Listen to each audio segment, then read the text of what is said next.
Frost didn't find his way to Adrian Cross's door the way stray dogs sometimes did, by luck, by hunger, by following some invisible thread of scent back to warmth. He was found on the shoulder of Highway 26 on the worst night of February, lying in a compressed coil of his own body heat against a snowbank, his pale coat so matted with ice and blood that the woman who spotted him first thought he was a bag of garbage someone had thrown from a car. She almost kept driving. Most people did. Sharon Finch didn't. She was 49, an animal rescue coordinator out of Owen Sound with 12 years of stories that would make most people put down their forks at dinner, and she had learned early that the moment you almost kept driving was exactly the moment you couldn't afford to. She got out, confirmed the dog was breathing, barely, photographed him with hands that shook more from what she saw than from the cold, and sent one message to the one person she trusted to make the drive in a whiteout. Husky mix. Hey W26 near the Vales Creek turnoff. Hit and left. He won't make another hour. I can't get my truck off the shoulder. Adrian Cross read the message in the kitchen of his house on Balmy Beach Road, where he had been sitting alone with a cup of tea gone cold, not sleeping, not reading, not doing much of anything at all. He was 57, broad through the shoulders with a Navy career's worth of posture still living in his bones, and a grief that had settled into him like winter into old wood, so slowly and so thoroughly that he sometimes forgot there had been a time before it. His wife, Elaine, had been gone for 19 months. The house had been too quiet for every single one of them. He looked at the photograph Sharon had sent. A pale dog, cream and silver, with the long, thick coat of a husky and the dark mask of something older and wilder. One eye caught the camera's flash. Pale blue, still open, still there, barely. The other was pressed against the snow. Adrian set down the mug. He told himself it was only a dog. He put on his coat anyway. The drive west on 26 was the kind of drive that reminded a person the Canadian Shield did not care about them personally. The wind off Georgian Bay was hitting 40, sleet coming horizontal, the highway a gray ribbon between walls of dark spruce. Adrian's truck held the road because he'd driven worse, in Kandahar, in training exercises off the coast of Nova Scotia, in the first winter after Elaine died when he'd driven for 3 hours in the dark, because staying still had felt unbearable. He found Sharon's truck first, hazard lights blinking orange through the white. Then he found the dog. Frost was tucked against the snowbank as if he had decided, somewhere in the last hour, that this was simply where things ended. His breathing was shallow and uneven, his rear left leg bent at an angle that made Adrian's jaw tighten. Around his neck hung the remains of a collar. Cheap nylon, faded green, no tag, no name. Someone had owned this dog and chosen not to say so. "Hey," Adrian said, crouching down.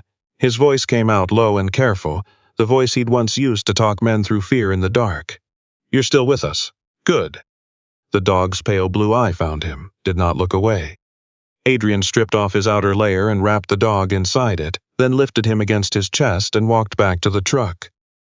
The eye stayed open the whole way, watching. Dr. Audrey Farrow ran the animal clinic in Owen Sound, and at 11:30 on a Tuesday night in February, she answered her door in a thermal vest and reading glasses because Sharon Finch had called her 7 minutes earlier, with the kind of sentence that didn't leave room for deliberation. She was 44, methodical and unhurried in her movements, with dark hair pulled into a braid that had survived what looked like a very long day, and brown eyes that catalogued damage with a professional calm Adrian found quietly steadying. She worked in silence for the first 10 minutes, and Adrian stood back against the wall the way he always stood in uncertain rooms. With his back to something solid and his eyes on the exits, old habit, useless in a vet clinic and impossible to stop. "He's about 3 years old," Audrey said without looking up from the x-ray. "Left femur is fractured but clean. He's hydrated. He was someone's dog. The muscle condition is decent under the coat." She paused. "Someone had him, then didn't. Will he walk again?" "Yes, but healing takes time." She finally looked up. "Do you have somewhere to keep him?" He thought of the house on Balmy Beach Road, every room in it exactly as Elaine had left it. The garden seed catalogs still on the kitchen counter, the hiking boots by the back door, the empty chair at the table. He ate every meal standing up to avoid looking at. "I have space," he said. He named the dog Frost on the drive home, not because it was clever, but because the dog had survived the worst of it, and was still pale and quiet, and somehow still there, the way Frost stayed on the windows long after the storm had gone. The first week was the discipline of restraint. Adrian had been trained to move fast, to act, to solve. Frost required him to do none of those things. The dog lay near the heat register in the kitchen on a folded wool blanket, legs splinted and wrapped, watching Adrian with those pale, unreadable eyes, and Adrian learned very quickly that every sudden move, every cabinet door, every dropped spoon, sent Frost pressing himself flat to the floor in a way that had nothing to do with the broken leg, and everything to do with something older. He stopped moving suddenly. He narrated things out loud in the empty kitchen because Audrey had said familiar voices helped. "I'm just getting more water. I'm going to sit down now. This is the sound of the tap." He felt ridiculous. He kept doing it. He recorded things in the back of a hardware store notepad he found in the junk drawer. The same one he'd used to write measurements when he and Elaine had been planning to redo the back deck, a project they'd kept deferring, a project that never happened. Now the pages filled with different numbers.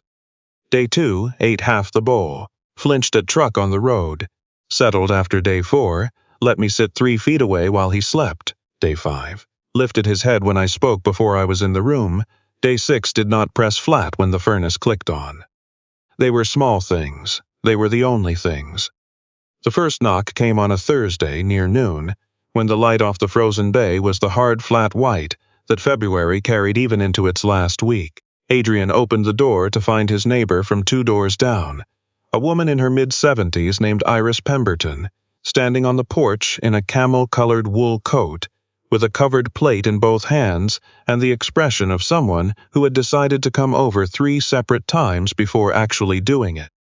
"I heard from Sharon that you'd taken in the dog from the highway," Iris said. She had white hair cut short and neat, a face mapped with the particular lines of a woman who had spent decades outdoors, and eyes the color of a gray November lake, quiet and clear and deeper than they first appeared. "I made butter tarts. I make too many." She didn't try to go to Frost.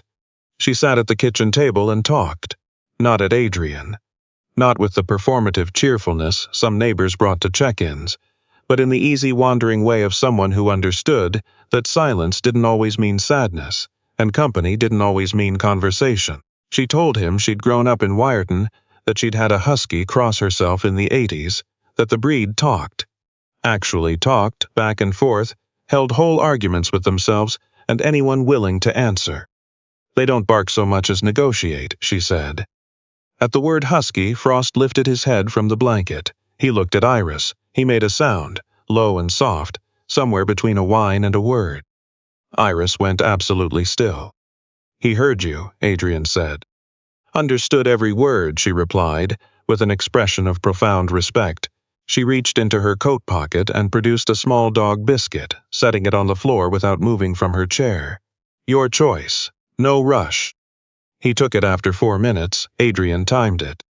After Iris left, he added a line to the notepad, accepted a treat from a stranger, did not panic, then below it after a pause. "I made tea for 2 without thinking about it." By the end of the second week, the building's super, a retired plumber named Ken Haffey, had come by twice, once legitimately to check the water pressure, once very transparently not, clutching a Canadian Tire bag and an excuse about a draft he'd noticed under the front door. Ken was 63, built like a man who had moved a great many heavy things over a long career, with a white mustache and the slow, unhurried manner of someone who had long since given up pretending to be in a hurry. He had a nephew in the Naval Reserves and a way of not asking about it that Adrian appreciated more than any question would have been. Frost tolerated him by the 3rd visit. That was faster than Adrian had expected. The children appeared on a Saturday. 3 of them from the apartment building around the corner, a boy of about 9 named Felix, his younger sister Ingrid, who was 7, and their small serious friend Toby, who was 6, and rarely spoke but made up for it with a quality of attention that made adults feel suddenly examined. Felix had a notebook which Adrian noticed with something close to recognition. Ingrid had tied a ribbon to the end of a stick for reasons she didn't explain. Toby carried nothing and only watched. "Mrs. Pemberton said your dog talks," Felix said. "Mrs. Pemberton exaggerates," Adrian said. "Does he?" Ingrid asked, already looking past him at Frost, who had come to the hallway to investigate the voices. "He communicates," Adrian said. "That's a bit different." "Can we say hello?" Toby said. It was the first thing he'd said. Adrian looked at Frost. Frost had already taken 2 steps closer. "One at a time," Adrian said. "Slow, no sudden moves. Let him come to you." Ingrid crouched and held out her open palm the way a much older person might. Frost sniffed her hand, pulled back, then stepped forward and made a sound, a rolling, conversational sound, somewhere between a howl and a question mark. It was unmistakably husky. It was unmistakably directed at Ingrid. Ingrid looked up at Adrian with enormous eyes. He said something. "He's wondering about you," Adrian said. Felix wrote something in his notebook. Toby very gravely said, "What did he say?" "I don't know," Adrian admitted. "I'm still learning." From the landing above, Iris Pemberton's door opened the precise inch required for eavesdropping. The thunderstorm came in the 3rd week without warning, which was how they always came off Georgian Bay, fast and low and full of themselves. Adrian had been at the counter making dinner when the first crack hit, and the sound reached him in 2 places at once. The present kitchen in Ontario, and somewhere older, somewhere dark and overseas, a sound like a door blown off its hinges by something that couldn't be reasoned with.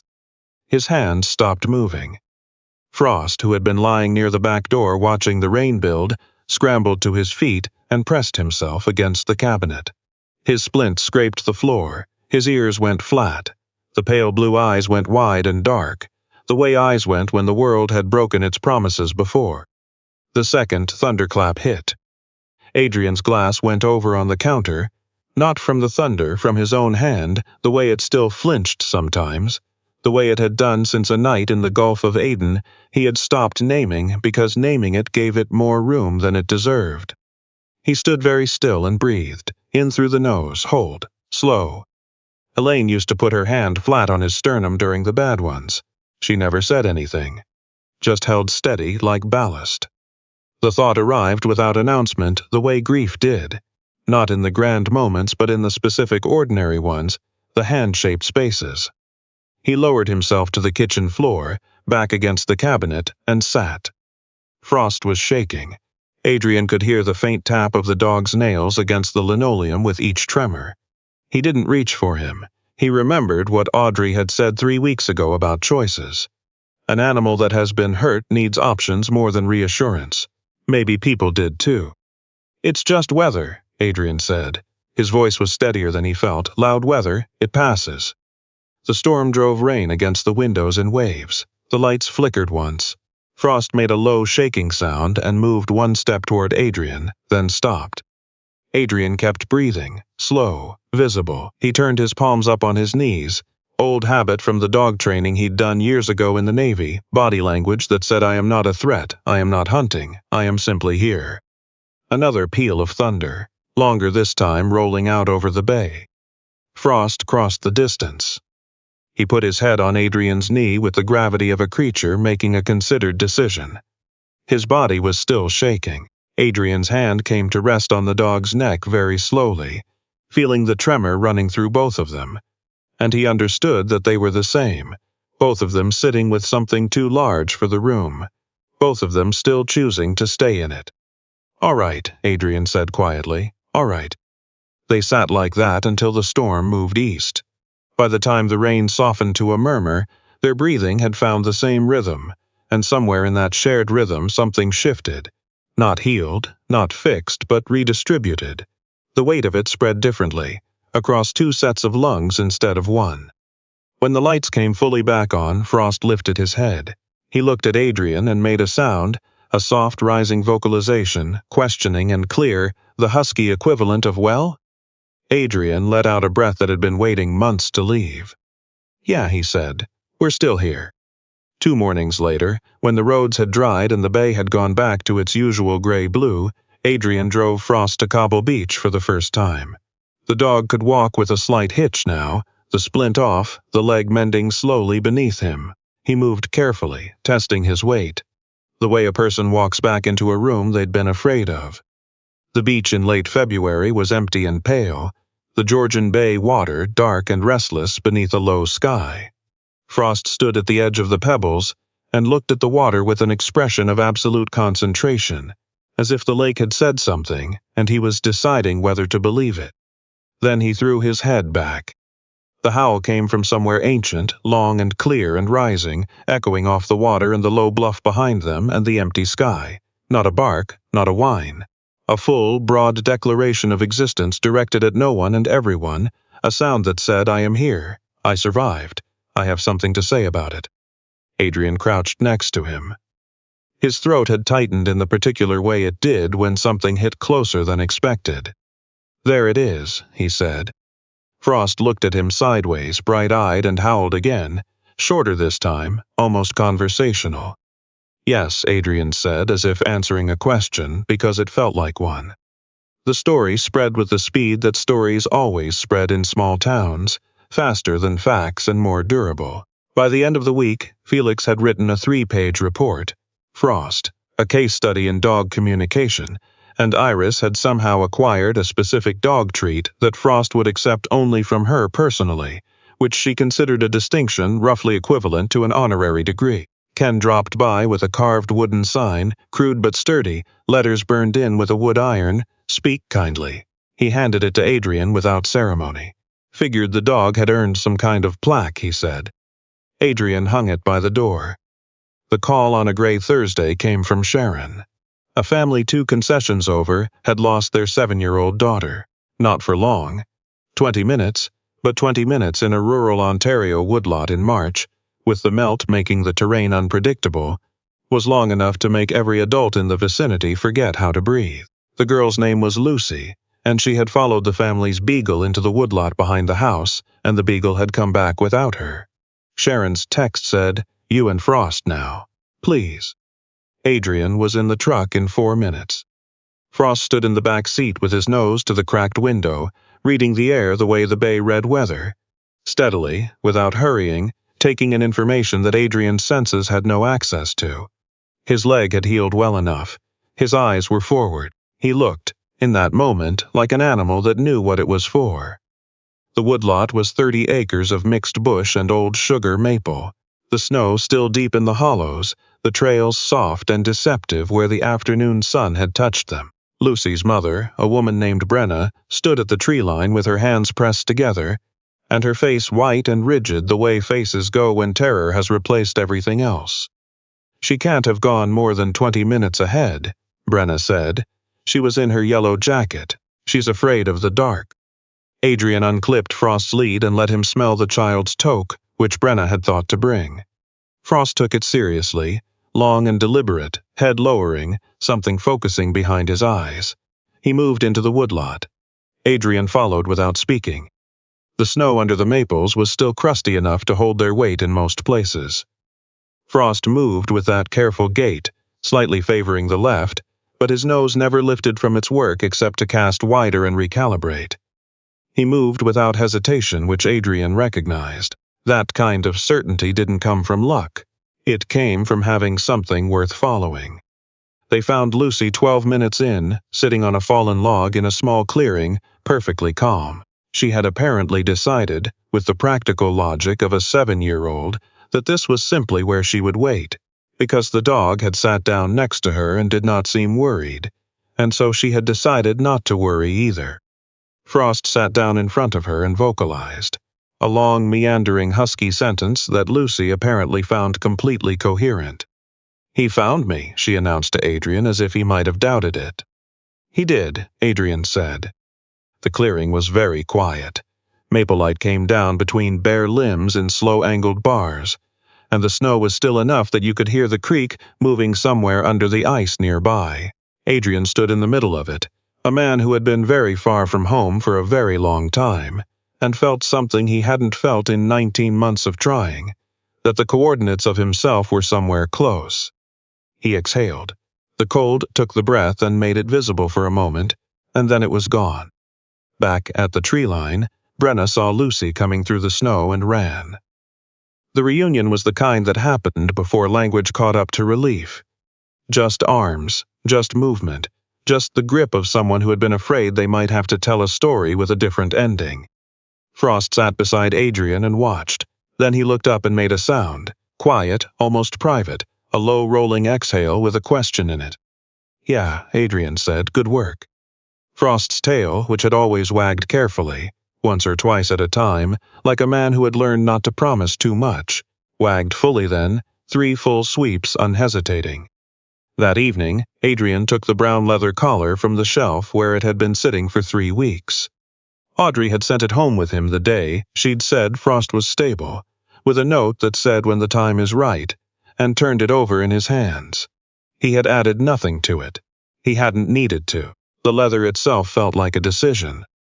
Frost was lying near the back door, looking out the window at the dark water of the bay, the way he did every night. The way some creatures found a fixed point and returned to it. Adrian went to him.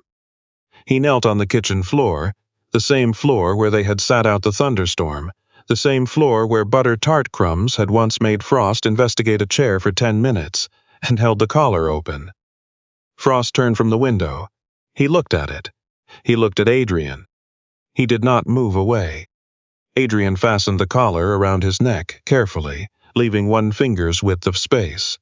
The buckle clicked, small and clear in the quiet house. "There," Adrian said. "You're not passing through anymore." Frost made a sound, not a howl, not a bark, just a low, warm sound in the back of his throat, the sound of something settled. Spring came to Owen Sound the way it always came to Georgian Bay. Reluctantly, then all at once, in mud and snowmelt, and the smell of the lake finally breathing again after months under ice. The maples along Balmy Beach Road went from gray to burgundy to pale green in what felt like a week. Gulls returned to the harbor. The light came back at different angles, longer each evening, touching the water in ways the winter light never did. Frost had grown into himself over those months. His coat was thick and glossy now, cream and silver, catching the light when he moved. He walked without the hitch. He had a route along the shore path that he ran each morning, which the children had begun to call his rounds, as if he had civic responsibilities, which at a certain point he arguably did. Felix had abandoned the notebook but retained the habit of observation. Toby had developed a remarkable ability to hold full conversations with Frost entirely. Through tone of voice, a talent the dog appeared to take seriously. Iris brought baked goods every Thursday. Ken came by for reasons that had long since stopped requiring pretexts. One morning in April, Adrian drove out to the small cemetery on the edge of town where Elaine had been buried, because he had not gone since October and he thought it was time, and because Frost was in the back seat and seemed to understand, the way dogs sometimes understood, that this was a different kind of errand. He sat beside the stone for a long time without saying anything in particular. The grass around it was just starting to green at the edges. The maple above it had buds on it that would open in a week. Frost sat beside him with his shoulder against Adrian's knee, steady as ballast, and did not move. There was a thing Adrian had been holding for 19 months that he hadn't known how to put down. Not the grief. He knew grief, he knew it was permanent, and that was right. But the feeling that the life he'd had before was the only real life, and everything after was just aftermath. He had been living in aftermath, in the space where a life used to be, waiting for instructions. He reached over and put his hand on Frost's head. "I think we're staying," he said, to Elaine, to himself mostly. Frost looked up at him with his pale, clear eyes and made a sound, long and low, the husky sound that Iris had once called negotiating, but that Adrian had come to understand was actually just presence. Just, "I hear you. I'm here. We're doing this." He stood up. He brushed the damp grass off his knees. They walked back to the truck together, through the spring air that smelled of mud and lake and something green and possible, and Adrian noticed. As he had started to notice things again, the way you did when you came back from a long way away, that the maples were very beautiful in that particular April light, and that there was a raven calling from somewhere in the cemetery trees, and that he was, in the most ordinary and essential sense of the word, all right. That evening, back on Balmy Beach Road, he opened the back deck for the first time in 2 winters. The boards were soft in a couple of spots and the railing needed work. He made a note of it in the hardware store notepad, below the dog observations, below the daily records that had started as a discipline and become something else. Day 47. Ran without limping, he wrote, "The deck needs fixing. We'll start Saturday." It was the first plan he had made that wasn't about Frost. Frost came out onto the deck and stood at the railing with his face into the bay wind, ears up, reading whatever the water was saying. The evening light came low and gold off Georgian Bay, the same light that had come every April since long before either of them had arrived here, and would come long after. Frost lifted his nose. He howled, one long, clear note out over the water, over the town, over all of it, and in the houses nearby, lights went on, and from somewhere down the block Felix shouted something enthusiastic, and Iris's kitchen window brightened with what was probably butter tart-related activity. Adrian stood beside him and listened. He had thought, when he drove into that blizzard in February, that he understood exactly what he was doing. He was driving toward a broken thing to try to hold it together. He had done it before, on other shores, in other dark, and he had learned that sometimes it worked and sometimes it didn't, and either way you went because you went. But standing now in the April light with a dog who had survived the highway and the cold and the slow work of trusting someone new, Adrian understood something he hadn't on that February night. He hadn't driven into the storm to save Frost. Frost had been the reason to drive into the storm at all. And underneath that, the quiet fact that Elaine would have loved this ridiculous talking dog, would have had full conversations with him over morning coffee, would have fed him from the table without guilt, and laughed at Adrian for pretending to disapprove. The thought arrived not as pain but as something adjacent to gratitude. A warmth at the edge of loss, the way Frost stayed on the windows long after the storm, the way some things persisted, and some things returned, and some things simply became, slowly, bearable, and then, eventually and without announcement, something that felt very nearly like grace. Frost howled again. The bay answered with its own wide sound, wind and water and whatever lived in the space between. Adrian Cross, for the first time in 19 months, did not feel like a man holding a house together by will alone. He felt like he was home.